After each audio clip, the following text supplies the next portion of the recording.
Hello dear all, for our next interesting session. In my previous session we talked about force and what happens when we apply force to one direction, what happens when we apply force from both the directions. So you go to my video, you get to know this. Now our next topic for today is effect of force. मतलब अगर हम force apply करते हैं तो क्या effect होता है. आप देख रहे होंगे मैं एक पेपर प्लेट लेकर खड़ी हूँ, तो I tell you why is it so. So our topic for today is effect of force. So let's write it. Effect of force. So first thing is that whenever a force is applied, object from rest moves to motion. सबसे पहला तो ये है, कोई भी object है वो rest पे है, उस पे हम फोर्स लगाएंगे तो वो मोशन में आ ही जाए. कोई भी ऑब्जेक्ट है, वरना वो जहाँ है वो वहीं रह जाए. कोई भी चीज़ है, अगर हमने पेंसिल बॉक्स भी रखी हुई है तो वो वहीं रह जाएगी अगर हम उसे उठाकर नहीं ले जाते या कुछ उसका यूज नहीं करते. So it is any object which is at rest will come to motion only when force is applied. आप सभी बच्चे साइकिल चलाते हो, स्कूटर चलाते हो. जब आप साइकिल को स्टैंड पे रखते हो तो वो तो रेस्ट पे आ गया. अब उसे रेस्ट से दोबारा से जब आप चलाना शुरू करोगे तो वो मोशन में तो आएगा ना.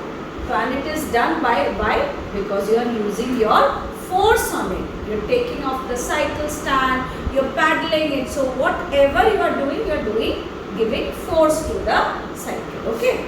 Second thing, objects in motion will come to rest. Just the opposite will come to rest.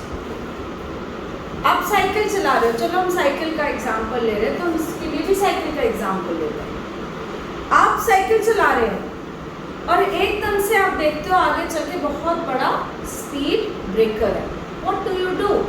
You apply, you slow down the cycle. Yes or no? और there is a pit. So what will you do? You slow down the cycle और you try to stop the cycle. So in both the cases you are applying force to the brakes to come to rest or to slow down. ठीक है, तो उसमें भी हम क्या करते हैं, मोशन में ऑब्जेक्ट को रेस्ट करना है.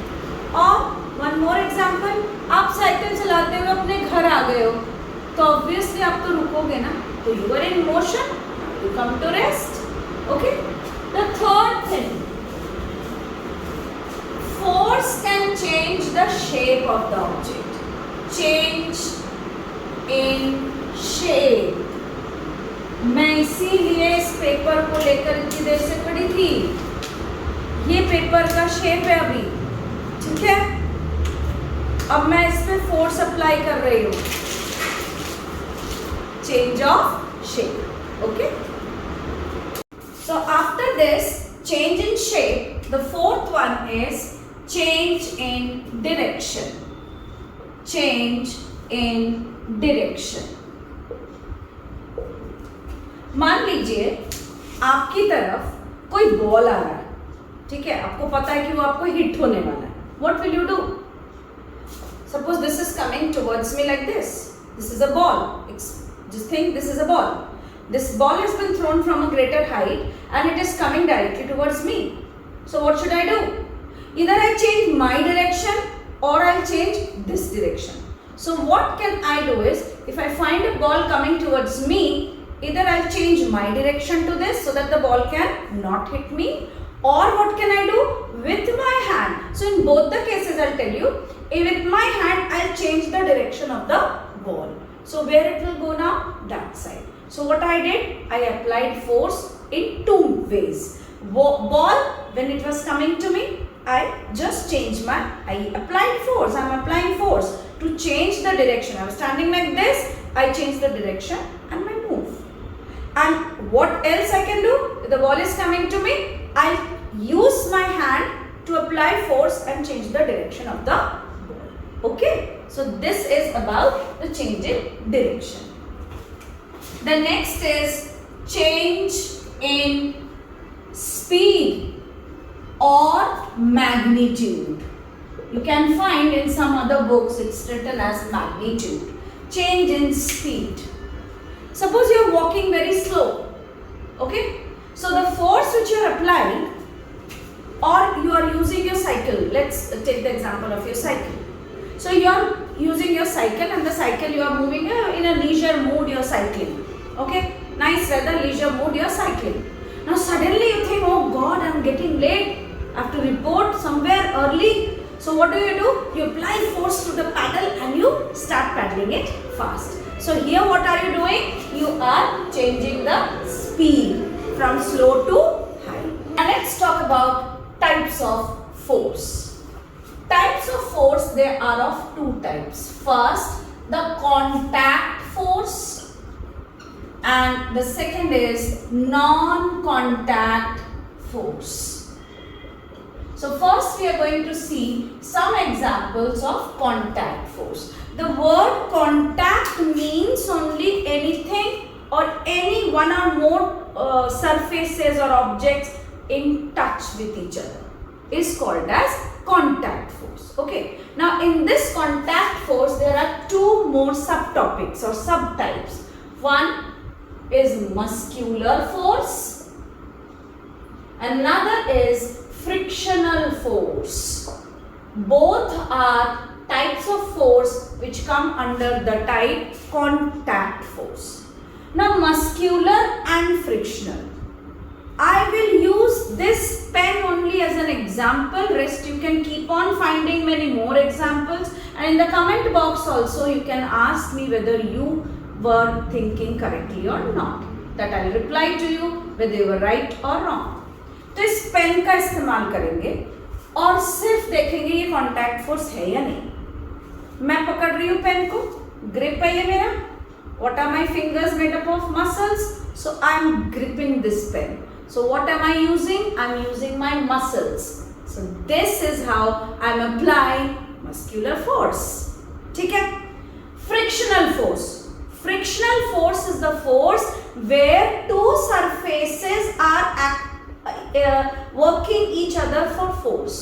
अब देखिए ये टिप है of the pen and this is the board. Two surfaces are in contact. Frictional force is applied only when two surfaces are in contact. तो जैसे ही मैं इस पेन से लिख रही हूँ frictional force, I made this line. Two surfaces are coming in contact, and that two surfaces which are coming in contact is creating friction. That force is termed as frictional force. इस frictional force से एक चीज और मैं आपको बताना चाहूंगी.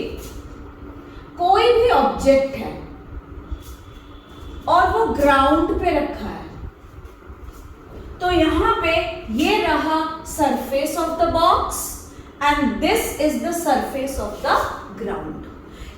The two surfaces you find in contact, इसका मतलब कोई भी ऑब्जेक्ट अगर रेस्ट पे है तो उसका फ्रिक्शन मैक्सिमम है क्योंकि उसकी ग्रिप मैक्सिमम है. दोनों सरफेसेस कांटेक्ट में है. Okay. Now if I am applying force, मैंने आपको बोला कोई चीज रेस्ट पे है तो वो रेस्ट पे कब तक रहेगी, जब तक कोई एक्सटर्नल फोर्स अप्लाई नहीं होगा. मैं मान लीजिए एक्सटर्नल फोर्स अप्लाई कर रही हूं और ये मूव ही नहीं हो रहा है या ये धीरे धीरे मूव हो रहा है. In that case you should remember the friction here. So one thing which is a universal truth is whenever you are applying force to one direction, you need to know that the frictional force is being applied from the opposite direction. ये जो grip है, हम इस grip को तोड़ रहे हैं. हम इस ग्रिप को तोड़ने के लिए अगर हम यहाँ पे फोर्स लगा रहे हैं, फ्रिक्शनल फोर्स अपने आप से एक्ट करेगा इन ऑपोजिट डायरेक्शन. और अगर हमारा फोर्स इस फ्रिक्शनल फोर्स से ज्यादा हुआ तभी ये बॉक्स मूव करेगा, नहीं तो नहीं मूव करेगा. ठीक है. तो अब अगर मैंने मान लीजिए 2 न्यूटन का फोर्स लगाया और ये बॉक्स बहुत भारी है तो फ्रिक्शनल फोर्स मैक्सिमम हो जाएगा और ये बॉक्स मूव नहीं करने का. So I should think of applying more force by say 20 Newton. then it may happen that I cut off this frictional force and allow the box to move. So what did I tell you today?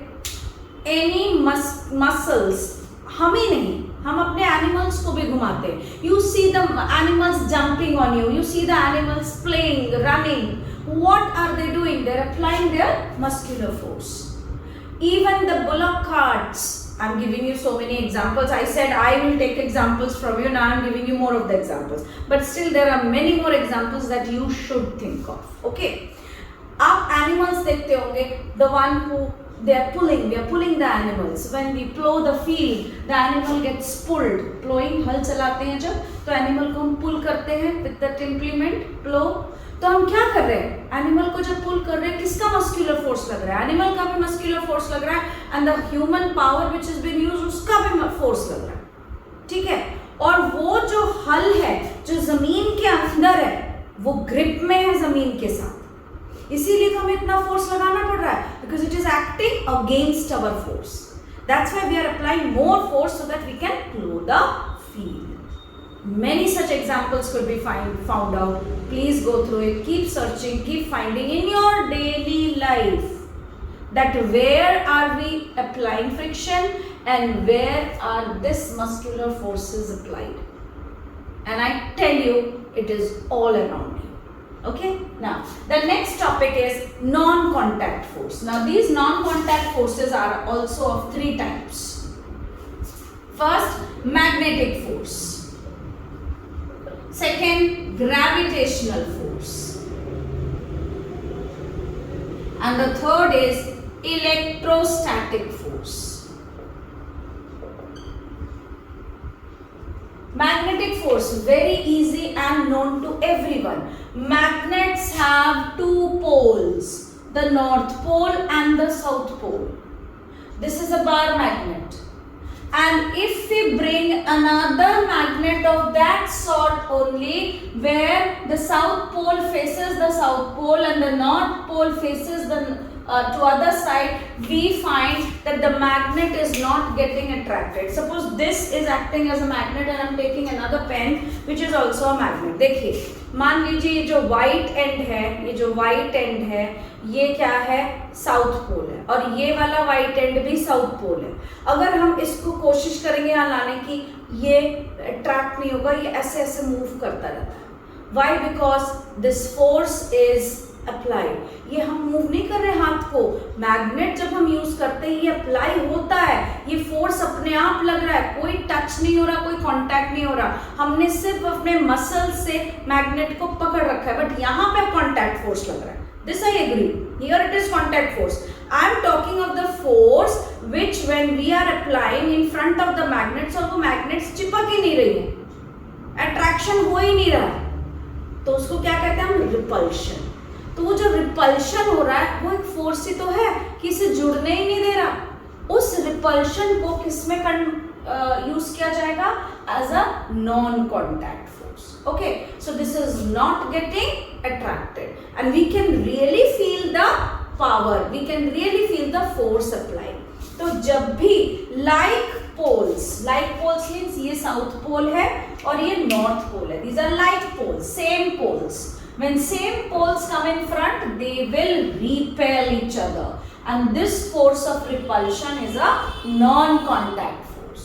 On the other hand, if we change it, change the side, we bring the north end here and the south end here, then we find it gets attracted. Here again this is a non-contact force. अब ये south pole है और ये north pole है. Okay, two different poles. I have just made it with the help of a pen only. So when we bring it together, we find it sticking together. ये यहाँ तक भी लाएंगे ना तो फट से ऐसे जुड़ जाते हैं. हम यहीं तक ला रहे हैं और ये अपने आप चिपक जा रही है. Why? Because the force of attraction is applied on them, and this force of attraction has no contact. It's all formed without any contact, so it comes under non-contact force. I think it is clear. Contact force regarding magnetic force. Now coming to gravitational force. Earth has a power to attract things towards itself.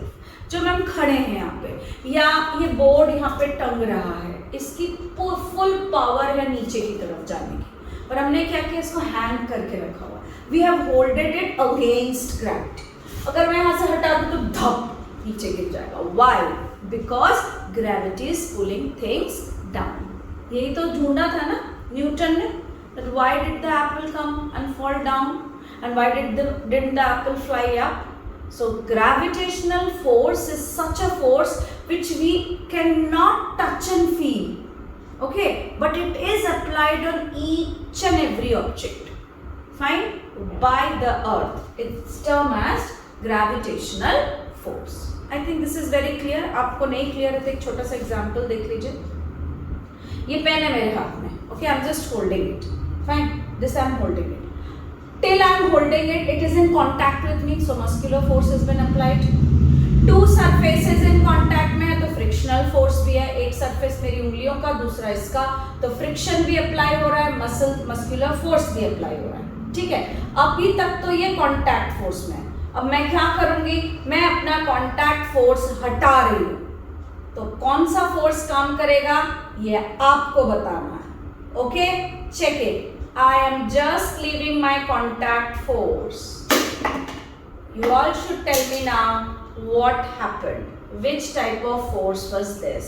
I think you will guess it right. It has been pulled down by the earth, so it is the gravitational force which was acting. Okay? Contact force जैसे ही हटेगा, gravitational force काम करना शुरू कर देगा. Okay? Now this another type is electrostatic force. अब मैं चाहूंगी इसको मैं बता दूं आपको और आप इसको करें घर पे और मुझे अपनी वीडियो भेजें कि आपने इसको सही में कैसे किया। बहुत इजी है और ये आप करते भी आए हो, बचपन से करते आए हो। क्या करते हो, एक स्केल लेते हो, से रब करते हो सर पे। Okay, what are you creating when you are rubbing? You are creating friction. Okay, अब जैसे ही आपने रब किया तो यहाँ पे कुछ चार्जेस बन गई। I tell you how. और फिर छोटे छोटे पीसेस ऑफ पेपर होती है, उसके सामने जैसे ही हम लाते हैं we find the paper sticking to the what, the scale. ठीक है, मैंने आपको क्या बोला, एक स्केल लेना है और आपको हेयर में रब करना। जैसे आप अपने हेयर में रब करोगे और जल्दी से छोटे छोटे पीसेस ऑफ पेपर के पास उसे लाओगे, you will find the pieces of the pages are attracting towards the scale. Okay, this is electrostatic force. अब ये कैसे हो रहा है वो मैं आपको समझा रही हूँ, आप इसे करके घर पे देखिएगा। For this think of a scale here. ये रहा एक scale. Now one thing you should remember that every object in this universe, if it is visible to us, is having charges. Every object, her object में charges हैं और वो इस तरीके से लाइंड होती है, अलाइंड। एक positive negative positive negative positive negative, और ये चारों तरफ होती है। देखिए इस तरीके से भरी होंगी चार्जेस, पॉजिटिव नेगेटिव, इस तरह से चार्जेस भरी हुई होती है। ओके, तो मैंने यहीं तक के चार्जेस बनाए। I think it is visible to all of you, or else you can make the screen bigger to see it. अब मैंने ये चार्जेस जो थी ये इस टाइम पे है जब ये स्केल रेस्ट पे है, फाइन। तो चार्जेस इस तरह से होती है और ये रहे कुछ बिट्स ऑफ पेपर। जैसा कि मैंने आपको कहा हर ऑब्जेक्ट में चार्ज है, ठीक है। तो इन बिट्स ऑफ पेपर में भी चार्ज है। ये हमें दिखाई तो नहीं दे रहा, अब हमें फील होगा। अब हम इसको देखने के लिए एक्सपेरिमेंट करेंगे। तो जैसे हम इस स्केल को रब करते हैं, ये जितने भी चार्जेस थे, कैसे चार्जेस थे, negative positive negative positive negative, ये सारे चेंज हो जाएंगे ड्यू टू फ्रिक्शन। और ऐसा माना गया है ये चेंज होकर पॉजिटिव चार्जेस जितनी थी वो सब बाहर की तरफ आ जाएंगी, नेगेटिव चार्जेस जितनी हैं वो अंदर की तरफ चली जाएंगी। ये कन्वेंशन है कि पॉजिटिव चार्जेस एजेस पे आ जाती हैं, रबिंग के बाद नेगेटिव चार्जेस खिसक जाती है, ठीक है, ओके फाइन।